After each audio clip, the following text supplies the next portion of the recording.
तो बच्चों देखो, आज हमारा जो चैप्टर स्टार्ट होने जा रहा है वो कंटिन्यूटी एंड डिफरेंशियबिलिटी। काफ़ी इंपॉर्टेंट टॉपिक है ये, क्योंकि कैलकुलस की स्टार्टिंग है क्लास 12th की। अभी तक कैलकुलस नहीं स्टार्ट हुई, क्लास 11th में पढ़ चुके हो आप। कौन सा चैप्टर पढ़ा था आपने? हाँ, chapter number 13, limits and derivatives. Limits and derivative calculus वहाँ से स्टार्ट हुआ था आपका, ठीक है। अब कंटिन्यू हो रहा है यहाँ पर क्लास 12th में, ठीक है। काफ़ी इंपॉर्टेंट टॉपिक है हर चीज़ के लिए, हर चीज़ के लिए मतलब बोर्ड के लिए तो है ही है आपके लिए, बाकी आगे जो भी कुछ भी करोगे उसके लिए बहुत ज़्यादा इंपॉर्टेंट होने वाला है ये टॉपिक, क्योंकि बहुत ज़्यादा यूज़ होता है हर जगह। फिजिक्स में, मैथ फिजिक्स में तो यूज़ भी कर रहे होगे आप। कोई फंक्शन दे रखा होगा, डिफरेंशिएट करते होगे उसको, रेट वगैरह ऐसे एक्स। अगर आपको वेलोसिटी दे रखी है, अगर आपको एक्सेलरेशन चाहिए तो क्या करना पड़ेगा आपको? वेलोसिटी का टाइम के रेस्पेक्ट में डिफरेंशिएट कर दोगे तो क्या मिल जाएगा? एक्सेलरेशन। डिस्टेंस का टाइम के रेस्पेक्ट में डिफरेंशिएट कर दो, क्या मिल जाएगा? वेलोसिटी। वेलोसिटी का टाइम के रेस्पेक्ट में एक्सेलरेशन, ठीक है। तो ये आप फिजिक्स में यूज़ हो रहा है आपका, बहुत ज़्यादा इंपॉर्टेंट टॉपिक है, इसीलिए समझेंगे वन बाई वन क्या है टॉपिक में। बहुत बारीकी से समझेंगे इस वाले टॉपिक को हम। क्यों? क्योंकि छोटी छोटी चीज़ें ही कब क्वेश्चन को बहुत आसान बना देंगे। अगर छोटे छोटे कॉन्सेप्ट आपके दिमाग में क्लियर हैं तो बड़े बड़े क्वेश्चन को बहुत आसान बना सकते हैं, ठीक है। बहुत बारीकी वाली चीज़ें हैं, आपके दिमाग में बिल्कुल क्लियर होनी चाहिए। तो यहाँ से सबसे पहले समझे इस चैप्टर के नाम में कॉन्टिन्यूटी एंड डिफरेंशियबिलिटी, ठीक है। तो इनका पहले मतलब, वर्ड का मतलब समझेंगे। सबसे पहले चैप्टर शुरू होता है तो वर्ड का मतलब ही समझते हैं, वर्ड का क्या मतलब है। तो कॉन्टिन्यूटी का क्या मतलब है? हिंदी में इसको सततता या सातत्यता बोलते हैं, उससे ज़्यादा इंग्लिश में ही आप समझोगे। कॉन्टिन्यूटी वर्ड का क्या मतलब है? हाँ, कॉन्टिन्यूअस वर्ड का क्या मतलब है? लगातार कोई चीज़ चलती जा रही है तो कॉन्टिन्यूअस है। कॉन्टिन्यूटी का मतलब भी वही है, उसी वर्ड से बना है। अगर जैसे कोई ये एक्स एक्सिस है, ये वाई एक्सिस है, ध्यान से देखो इधर, पानी वानी पहले पी लिया करो क्लास स्टार्ट होने के से पहले, फिर आराम से इधर ध्यान दिया करो। ये नहीं मैं पढ़ा रहा हूँ तुम बीच में पानी पी रहे हो गड़क गड़क गड़क, ठीक है। तो ये एक्स और वाई एक्सिस है, ठीक है। अगर हमारे पास कोई ग्राफ है यूं करके, ठीक है, कोई ग्राफ है, ये चलता चला जा रहा है, क्या ये ग्राफ कॉन्टिन्यूअस है? हाँ कॉन्टिन्यूअस है, कहीं टूटा नहीं है। अगर मैं यहाँ से इसको तोड़ दूँ, नहीं, मेरी मर्जी तोड़ दो, तुम ऐसे परेशान क्यों हो रहे हो? क्या ये कॉन्टिन्यूअस है? यहाँ पर कॉन्टिन्यूअस नहीं है, इस जगह पे टूट गया, यहाँ पर ये टूट गया तो कॉन्टिन्यूअस नहीं है। यही कॉन्टिन्यूअस का मतलब है, बहुत आसान सा मतलब है। लेकिन ये तो छोटी सी बात हो गई, इसी को बहुत अंदर धीमे धीमे करके हम घुसते चले जाएंगे इसमें।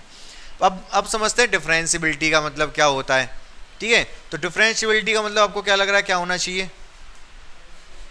हाँ, डिफरेंशिएशन आपने पढ़ लिया क्लास 11 में, थोड़ा थोड़ा पढ़ा था कि नहीं पढ़ा था? चलो ठीक है, पढ़ा था। डिफरेंशिएशन वही चीज़ है जैसे कि वेलोसिटी को टाइम के रेस्पेक्ट में जब डिफरेंशिएट कर देते हैं तो क्या मिल जाता है? हमें एक्सेलरेशन मिल जाता है। बताऊंगा इसका मतलब क्या, क्यों डिफरेंशिएट क्यों कर रहे हैं, ठीक है। बहुत सारी चीज़ें हैं समझने के लिए। तो लेकिन यहाँ पर हम क्या पढ़ने वाले हैं? डिफरेंशियबिलिटी वर्ड का क्या मतलब है। मैं वर्ड लिख रहा हूँ, ध्यान से समझना।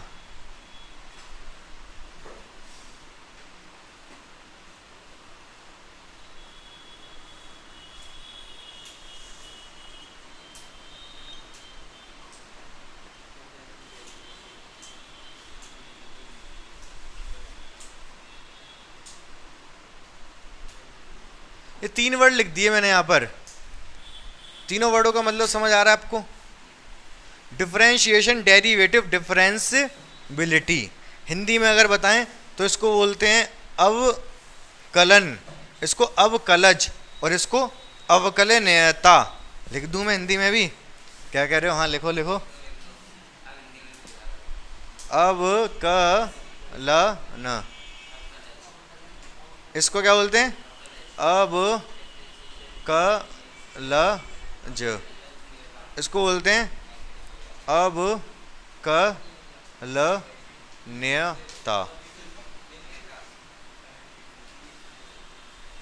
तो इन तीनों वर्डों में क्या फ़र्क आपको नज़र आ रहा है? इंग्लिश का सवाल है वैसे तो ये। तो क्या फ़र्क है? सोचो, दिमाग पे जोर डालो। इंग्लिश तो अगर आपने पढ़ी है तो शायद आप एडजेक्टिव, एडवर्ब, नाउन वगैरह से भी कुछ आइडिया लगा पाओ।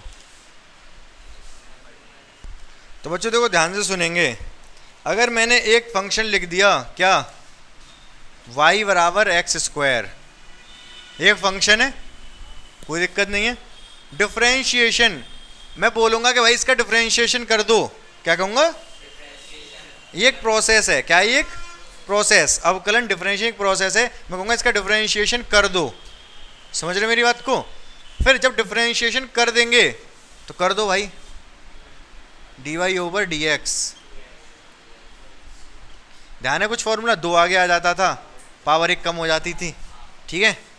तो जब हमने डिफरेंशिएशन कर दिया, डिफरेंशिएशन, तो ये जो 2x आया या फिर dy ओवर dx आया, ये है डेरिवेटिव।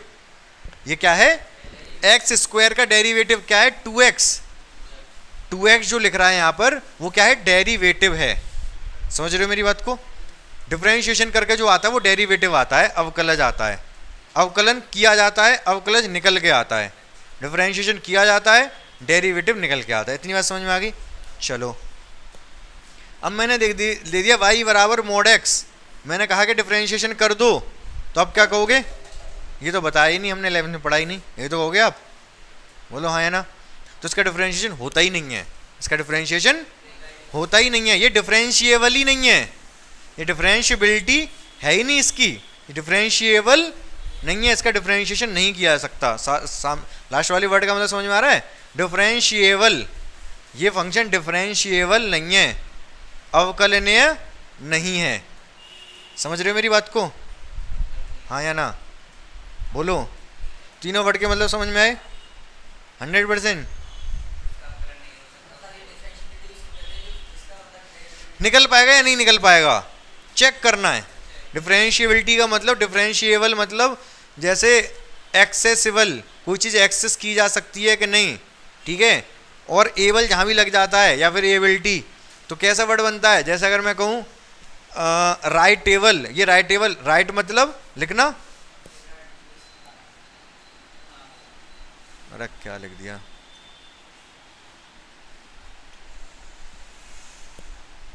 राइट, अगर मैं लिख रहा हूँ राइट टेबल तो क्या हो जाएगा कि लिखने लायक है कि नहीं है, ठीक है। रीड, अगर मैं कहूँ मैं यहाँ पर लिख दे रहा हूँ, पढ़ के बताओ, हाँ हाँ क्या लिखा है, ये क्या लिखा है, ये रीड एबल नहीं है, रीडेबिलिटी नहीं है इसकी, ये रीडेबिलिटी नहीं है, रीडेबल नहीं है। समझ गए। तो वर्ड तीनों का मतलब समझ में आया आपको। चलो आगे बढ़ते हैं, अब ध्यान से देखते रहो। अब बच्चों एक बात बहुत ध्यान से समझना मेरी, अभी ये जो मैं बता रहा हूँ ये आपको समझ बिल्कुल नहीं आएगा, लेकिन बता दे रहा हूँ क्योंकि बाद में इसी चीज़ को मैं कनेक्ट करता चला जाऊँगा। लिमिट, लिमिट निकालना सीखा था हमने। अगर कोई फंक्शन है उसकी लिमिट एग्जिस्ट कर रही है, अगर लिमिट एग्जिस्ट कर रही है तो दो पॉसिबिलिटी हो सकती हैं। फंक्शन हमारा कॉन्टिन्यूअस हो सकता है कॉन्टिन्यूअस ना हो सकता है कॉन्टिन्यूअस ना भी हो, ठीक है। लिमिट एग्जिस्ट कर रही है तो, लेकिन कॉन्टिन्यूअस होने के लिए लिमिट का एग्जिस्ट करना जरूरी है। इसका मतलब ये है, पहले चेक करेंगे लिमिट एग्जिस्ट कर रही है कि नहीं। लिमिट अगर एग्जिस्ट कर रही है तो हो सकता है कॉन्टिन्यूअस हो सकता है कॉन्टिन्यूअस ना हो। अगर कॉन्टिन्यूअस है तो हो सकता है डिफरेंशिएबल हो और हो सकता है डिफरेंशिएबल ना भी हो। समझ पा रहे हो, हल्का हल्का, साफ साफ लिखूं क्या, डिफरेंशिएबल ना हो, इतना शॉर्ट में ही बना लो, ज़्यादा इसमें बाद में चर्चा करेंगे एक और बार इस चीज़ पे। कहने का मतलब ये है पहले चेक करते हैं फंक्शन की लिमिट एग्जिस्ट कर रही कि नहीं, ठीक है। लिमिट एग्जिस्ट, लिमिट अगर एग्जिस्ट कर रही है तो दो चीज़ें हो सकती हैं कि कॉन्टिन्यूस हो सकता है, नहीं भी हो सकता, लेकिन कॉन्टिन्यूस होने के लिए पहले लिमिट का एग्जिस्ट करना जरूरी है, ठीक है। अगर कॉन्टिन्यूस हो गया फंक्शन तो हो सकता है डिफरेंशिएबल हो सकता है डिफरेंशिएबल ना भी हो। इसका मतलब डिफरेंशिएबल होने के लिए पहले इन दोनों स्टेजों से गुजरना पड़ेगा। अगर फंक्शन डिफरेंशिएबल बनाना है तो पहले लिमिट एग्जिस्ट करनी चाहिए, फिर कॉन्टिन्यूस होना चाहिए, तब जाके डिफरेंशिएबल होगा। अभी आप डिफरेंशिएबिलिटी का बहुत ज़्यादा मतलब नहीं समझ पा रहे, मैंने हल्का हल्का ही तो बताया। अभी मैंने बताया लिमिट एग्जिस्ट, लिमिट डिफरेंशिएबिलिटी का मतलब डिफरेंशिएशन कर भी सकते हैं कि नहीं कर सकते। जैसे अगर मैं आपसे ये पूछूं y = sin x, इसका डिफरेंशिएशन बताओ, d y over d x बताओ, कॉस एक्स, ये आपने क्लास 11th में पढ़ लिया है, ठीक है। तो मतलब ये डिफरेंशिएबल था तभी डिफरेंशिएशन हो पाया, डिफरेंशिएबल था तभी डिफरेंशिएशन हो पाया। अगर मैं दे दूं y equal to greatest integer of x, इसका डिफरेंशिएशन बताओ, तो आप कहोगे इसका डिफरेंशिएशन नहीं हो सकता। क्यों? क्योंकि डिफरेंशिएबल नहीं है, ठीक है ना। तो वही कह रहा हूँ, ये चेक करेंगे अभी हम डिफरेंशिएबल है कि नहीं, लेकिन इसको डिफरेंशिएबल होने के लिए पहले 2 स्टेज से इसको गुजरना पड़ता है। तो हम तीनों चीज़ों को समझेंगे बहुत ध्यान से। लिमिट एग्जिस्ट करने का क्या मतलब है? कॉन्टिन्यूस, कॉन्टिन्यूस का मतलब तो समझ गए आप। कॉन्टिन्यूस का मतलब अगर कोई फंक्शन यूँ जा रहा है तो कॉन्टिन्यूस है, बीच में से अगर टूट गया तो कॉन्टिन्यूस नहीं है। कॉन्टिन्यूस का मतलब तो सीधा सीधा है। लिमिट का क्या मतलब है? लिमिट एग्जिस्ट करने का। और डिफरेंशिएबल का क्या मतलब है? इसको समझेंगे बहुत ध्यान से। तो जो ध्यान से सुनो, अगर आपको ध्यान हो तो हमने 2 चीज़ें पढ़ी थी, LHL और RHL। क्या हुआ करती थी ये दोनों? Left hand limit, right hand limit. क्या मायने होते थे इनके, left hand limit right hand limit के? क्या मतलब होता था? तो फंक्शन की क्या वैल्यू है? राइट हैंड साइड से अप्रोच कर रहे हैं तो फंक्शन की क्या वैल्यू है? ध्यान से बताऊं, ध्यान से सुनना, मैं बताता हूं। जैसे x है, ये y है, ठीक है। मैंने एक फंक्शन ले लिया y इक्वल टू, सपोज मैंने ले लिया है x minus two, x minus two, एक सेकेंड, मैं फंक्शन ले रहा हूँ, ग्रेटेस्ट इंटीजर ले रहा हूँ। क्या आपको ग्रेटेस्ट इंटीजर फंक्शन ध्यान है क्या हुआ करता था? हाँ बताओ। तो फिर अगर मैं आपसे पूछूँ 4.9, ग्रेटेस्ट इंटीजर वैल्यू पूछ रहा हूँ किसकी? 4.9 की, कितनी आएगी? 4। अगर ग्रेटेस्ट वैल्यू पूछूँ मैं आपसे 10.1 की, कितनी वैल्यू आएगी? 10। हाँ, पॉइंट के आगे जो भी है उसको हटा दो, बाकी सब लिख दो। क्या फंक्शन का नाम क्या है? Greatest integer function. 12th में एक आध बार चर्चा हो चुकी है इसके बारे में, हाँ नहीं हुई अभी तक बिल्कुल भी? चलो तो समझा दे रहा हूँ ध्यान से। ग्रेटेस्ट, ये जो जब ऐसे बड़ा वाला ब्रैकेट लग जाए किसी भी चीज़ के ऊपर, x से ऊपर किसी, तो इसको बोलते हैं ग्रेटेस्ट इंटीजर फंक्शन, ठीक है।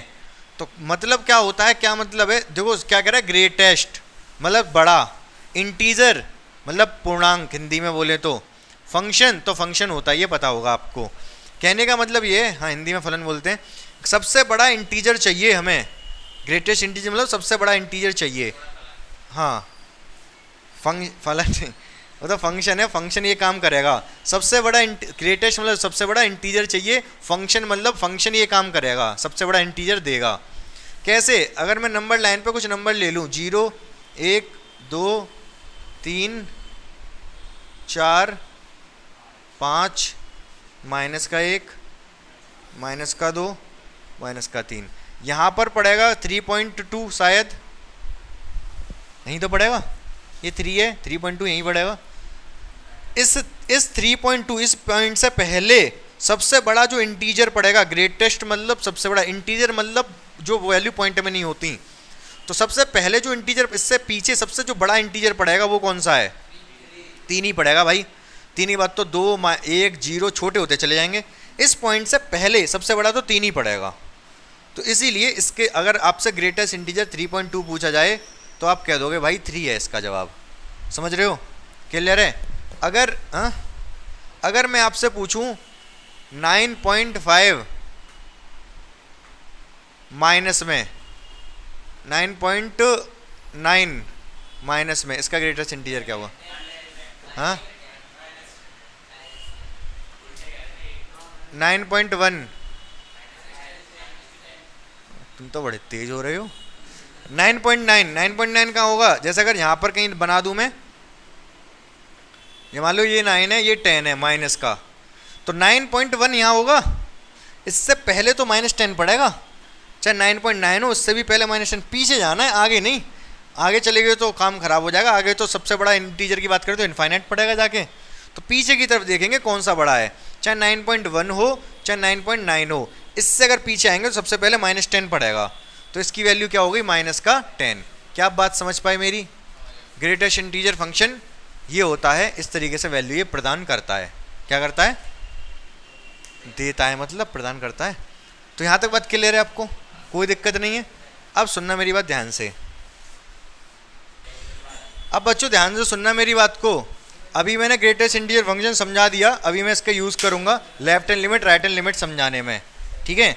लेकिन उससे पहले आपने क्लास 11th में पढ़ा था लिमिट x टेंस टू 2 ले लो एफ एक्स।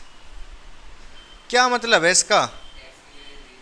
x ये है क्या 2 ये तो बहुत बेकार बात कह दी तुमने, x 2 ये कोई बात। इसका मतलब इसका बोल पढ़ते क्या है, इसको पढ़ते क्या है इस चीज़ को? Limit x tends to 2 f x, यही पढ़ा जाता है। मतलब समझ में आ रहा है जो आप बोल रहे हो limit x tends to 2 f x? या फिर इसका मतलब क्या है जो बोल रहे हो, उसका मतलब क्या है?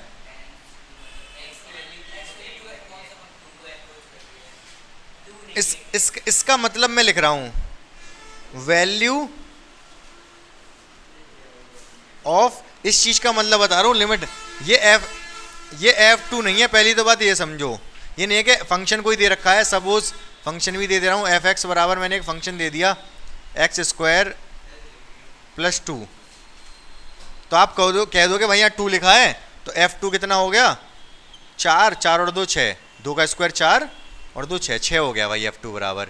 तो ये नहीं है, ये f2 है, f2 बराबर 6 है। बाकी लिमिट निकालोगे वो भी 6 आएगी, लेकिन इसका मतलब क्या है वो समझेंगे ध्यान से, ठीक है। ये क्या था, एफ एक्स की वैल्यू 2 पे निकाली हमने, वैल्यू ऑफ एफ एक्स निकाली है एट, ये जो हमने f2 है ना, इसका क्या मतलब है वैल्यू ऑफ एफ एक्स, जो 6 निकाला है f2 निकाला है हमने, जो f2 या फिर 6 कह रहे हैं हम इस फंक्शन के लिए, तो value of f x at x = 2। समझ पा रहे हो मेरी बात को? ये तो चीज़ हमने ये कैलकुलेट की है, वैल्यू निकाली है वैल्यू ऑफ एफ एक्स कहाँ पर, x बराबर 2 पर, यही तो काम किया हमने। यहाँ पर 2 नहीं रखेंगे ऐसे डायरेक्ट, इसका मतलब ये value of f x when x tends to 2। समझ रहे हो? वैल्यू एफ एक्स की, इसका मतलब है वैल्यू निकालो किसकी, एफ एक्स की, कब? When x tends to 2, x 2 नहीं है, जब x 2 को टेंड कर रहा है, टेंड मतलब 2 की तरफ जा रहा है। बात समझ पा रहे हो, हाँ या ना? आप एक काम करो, पहले आप लिखो ये वाली चीज़, ठीक है, फिर ये लिखो ये वाली चीज़, फिर मैं आगे बढ़ूंगा। पहले ये लिखो अपनी कॉपी में, फिर ये लिखो, मतलब लिखो पहले इसका। तो देखो मतलब समझे ना ध्यान से, ठीक है। जैसे यही फंक्शन है, फॉर एग्जांपल f2 बराबर 6 आता है, 1 2 3 4 5 6, 1 2,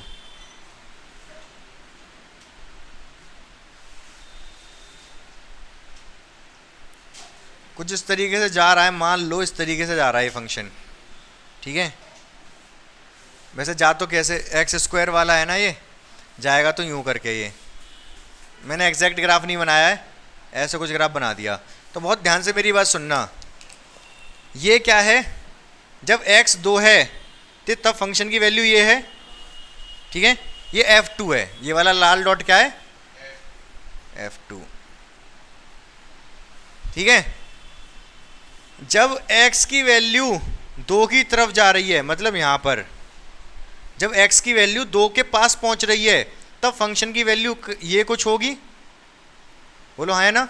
जब x 2 को, ये x एक्सिस ही तो है, जब x 2 के पास जा रहा है तब फंक्शन की वैल्यू ये कुछ होगी, ठीक है। तो ये टेंड कर रहा है, x किसको टेंड कर रहा है, 2 को, x 2 को जब टेंड कर रहा है, 2 की तरफ जा रहा है, तब फंक्शन की वैल्यू ये है, इसी को बोलते हैं LHL, left hand limit. Left से जब टेंड कर रहा है, जब लेफ्ट से x 2 को टेंड कर रहा है, तब ये लेफ्ट हैंड लिमिट। राइट से x की वैल्यू जब 2 के पास जा रही है, किधर से, राइट से, तब फंक्शन की वैल्यू ये होगी, इसी को बोलते हैं RHL, राइट हैंड लिमिट, ठीक है। जब राइट से टेंड कर रहा है, लेफ्ट से टेंड कर रहा है, दोनों जब एक जैसी हो जाएं, यहाँ पर मैंने क्या बोला, value of f x when x tends to 2, मतलब एफ एक्स की वैल्यू निकालो किसकी, एफ एक्स की, कब, जब x टेंड कर रहा है 2 को, जब x 2 को टेंड कर रहा है इधर से भी, तब फंक्शन की वैल्यू ये और ये है। अभी देखने में लग रहा है बराबर नहीं है, बट वो एक्चुअल में बराबर ही है, इतना कम ज़्यादा नहीं होता है कि ऊपर नीचे वैल्यू हो जाए। तो ये दोनों वैल्यू सेम आएंगी इस वाले फंक्शन के लिए। कुल मिला के समझाने के लिए बस ये कि लेफ्ट हैंड लिमिट का मतलब जब लेफ्ट से टेंड कर रहा है तब फंक्शन की वैल्यू क्या है, राइट से टेंड कर रहा है तब फंक्शन की वैल्यू क्या है, इसको left hand limit right hand limit बोलते हैं। समझ पा रहे हो? हल्का हल्का थोड़ा थोड़ा समझ पे, बाकी अभी मैं वो एग्जाम्पल लूँगा कौन सा वाला, मॉड ग्रेटेस्ट इंटीजर वाला, तो ज़्यादा क्लियर हो जाएगा। तो left hand limit, right hand limit और value of the function. Value of the function बिल्कुल F2 पे जो वैल्यू ऑफ द फंक्शन, उससे थोड़ा सा पहले जो वैल्यू है लेफ्ट हैंड लिमिट, उससे थोड़ा सा आगे जो वैल्यू है राइट हैंड लिमिट। बात समझ पाए अब मेरी? हाँ या ना? हल्का फुल्का इसको नोट करो फटाफट।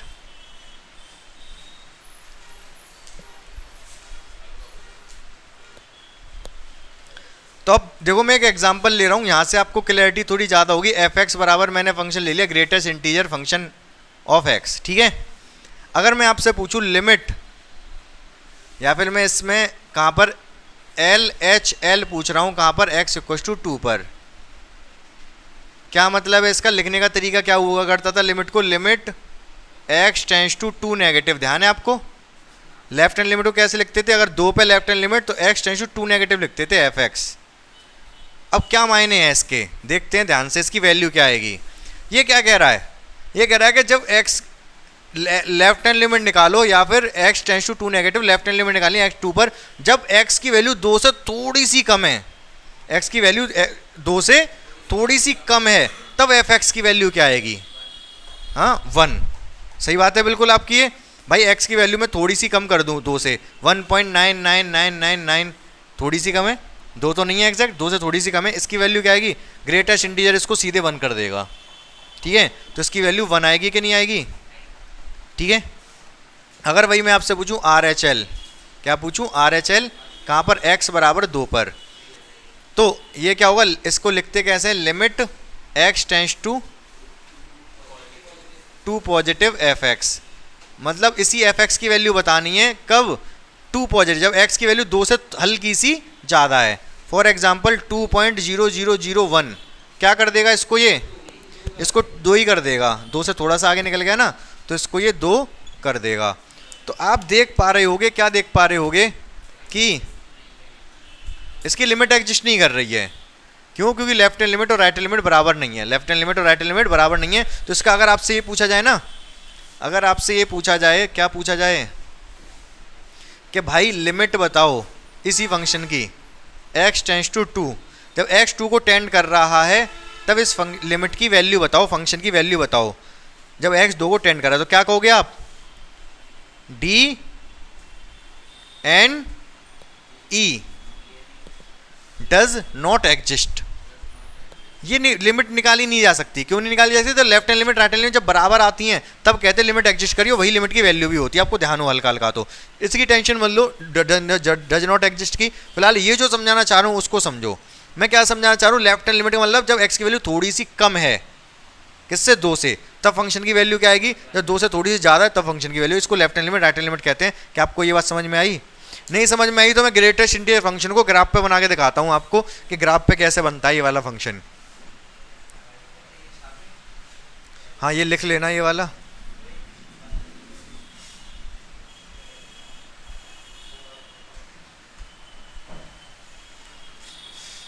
मैं आपको ग्रेटेस्ट इंटीजर फंक्शन ग्राफ पर बनाकर दिखाता हूँ। आपको बहुत ध्यान से समझना पड़ेगा, नहीं तो आप कहोगे कि ये क्या हो गया।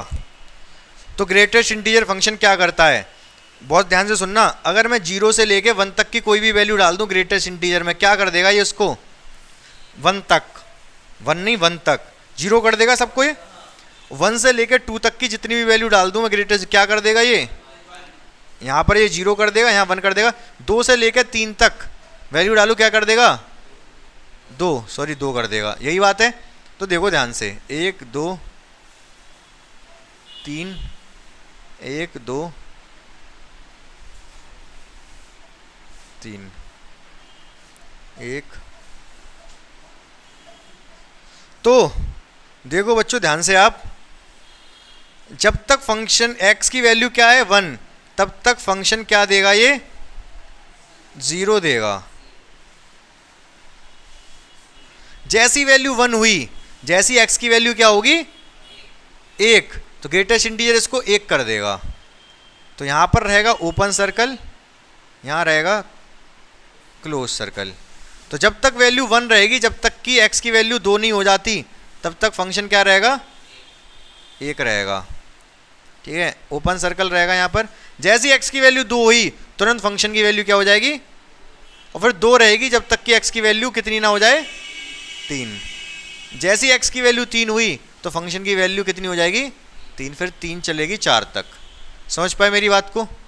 तो ये ग्राफ है किसका, ग्रेटेस्ट इंटीजर फंक्शन का। डिसकंटिन्यूअस है, साफ साफ दिखाई दे रहा है। ठीक है, लेकिन यह भी मैंने आपसे ये वाली बात पूछी थी, बहुत ध्यान से देखना। 2 ये है, ये 2 है ना, 2 पे फंक्शन की वैल्यू तो 2 ही है। 2 के थोड़ा सा आगे फंक्शन कहाँ पर जा रहा है, 2 पर। 2 से थोड़ा सा पहले फंक्शन कहाँ जा रहा है, 1 पर। ठीक है, 2 से थोड़ा सा पहले फंक्शन कहाँ है, 1 पर, तो इसीलिए 1 आया था। 2 से थोड़ा सा आगे फंक्शन कहाँ पहुँच गया, 2 पर। इसी सीध में तो देखोगे, अगर यहाँ पूछ रहा हूँ तो जस्ट ऊपर देखोगे परपेंडिकुलर, तो फंक्शन की वैल्यू क्या मिल रही है, 2। 2 से थोड़ा सा पहले फंक्शन की वैल्यू क्या मिल रही है, 1। 1 और 2, तो ये दोनों left hand limit right hand limit बराबर नहीं है। बात समझ में आई आपको? और 1 और 2 हैं, अगर left hand limit right hand limit पूछी है तो लेफ्ट हैंड लिमिट की वैल्यू 1 है, राइट हैंड लिमिट की वैल्यू 2 है। क्या ये बात आपको थोड़ी थोड़ी क्लियर हुई? ठीक है, अब मैं एक चीज़ और बता दूं, लिमिट एग्जिस्ट कब करती है, इफ LHL बराबर होता है RHL के। अगर LHL RHL बराबर होते हैं तो हम क्या कह देते हैं, लिमिट इज एग्जिस्टिंग। लिमिट क्या कर रही है, एग्जिस्ट कर रही है, अदरवाइज लिमिट एग्जिस्ट नहीं करती है। ठीक है, जब LHL RHL के बराबर होते हैं तो लिमिट एग्जिस्ट करती है, और लिमिट की वैल्यू भी वही होती है जो RHL LHL की वैल्यू होती है। और लिमिट की वैल्यू क्या हो जाती है उस टाइम पर, limit x tends to a f(x). जब एग्जिस्ट करती है तो लिमिट की वैल्यू LHL और RHL जो आए होते हैं ना, दोनों बराबर ही हैं, वही वैल्यू हो जाती है किसकी, लिमिट की। तो ये चीज़ और लिख लेना, ये क्लास 11th का ही है वैसे तो। हाँ, एग्जिस्ट का, एग्जिस्ट को बोलते हैं वो अस्तित्व, अस्तित्व, अस्तित्व में है कि नहीं,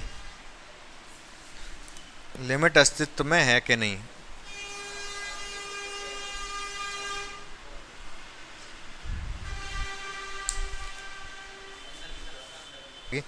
तो बच्चों यहाँ पर आपको मैंने आज मैं थोड़ा और एक्सप्लेन भी करूँगा, लिमिट एग्जिस्ट है कि नहीं, ये थोड़ा समझ आ गया होगा। बाकी कल और भी एक्सप्लेन करूँगा। बाकी मुझे लग रहा है कि 70 to 80% समझ में आ गया होगा अस्तित्व में एग्जिस्ट कर रही है कि नहीं, कि क्या मतलब है। तो लिमिट एग्जिस्ट कर रही है, यहाँ से मैंने समझा दिया कि ये 1 है, ये 2 है, तो लिमिट एग्जिस्ट नहीं कर रही। Left hand limit right hand limit का मतलब क्या है वो भी मैंने आपको समझा दिया। तो बाकी हम देखेंगे कल। अच्छा, मैं एक आपसे थोड़ा सा एक पूछ लेता हूँ, आप मुझे बता दो, आपको अगर ध्यान हो तो। एक फंक्शन हुआ करता था, इसको मैं कल एक्सप्लेन करूंगा, इससे आपको क्लैरिटी थोड़ी और ज़्यादा होगी। अगर मैं आपसे इसमें पूछूं LHL लेफ्ट हैंड लिमिट पूछूं कहाँ पर, x बराबर 0 पर, और RHL पूछूं मैं x बराबर 0 पर, तो बताओ क्या होगा अगर आपको ध्यान हो तो। Left hand limit right hand limit पूछ रहा हूँ कहाँ पर, x बराबर 0 पर, इसी फंक्शन के लिए f(x) बराबर mod x अपॉन x। क्या होगी left hand right hand limit? Left hand limit -1, right hand limit -1। हाँ, दोनों -1 आएंगी। हाँ है, 0 तो लिमिट पूछ रहा हूँ ना, वैल्यू नहीं पूछ रहा। वैल्यू एग्जिस्ट नहीं करेगी 0 पर। वैल्यू अगर मैं x को 0 रख दूं तो फंक्शन कोई वैल्यू नहीं देगा कि 0/0 इंडिटरमिनेट फॉर्म बन जाएगी। लिमिट निकल सकती है, लिमिट निकल सकती है, वैल्यू एग्जिस्ट नहीं कर रही। बोलो जल्दी फटाफट। तो ध्यान से समझना, मैं वैल्यू से रख के बताता हूँ। x बराबर 0 पर लेफ्ट हैंड लिमिट पूछ रहा हूँ, लेफ्ट हैंड लिमिट में 0 से थोड़ा सा कम, 0 से थोड़ा सा कम एक वैल्यू बता दो मुझे। -1।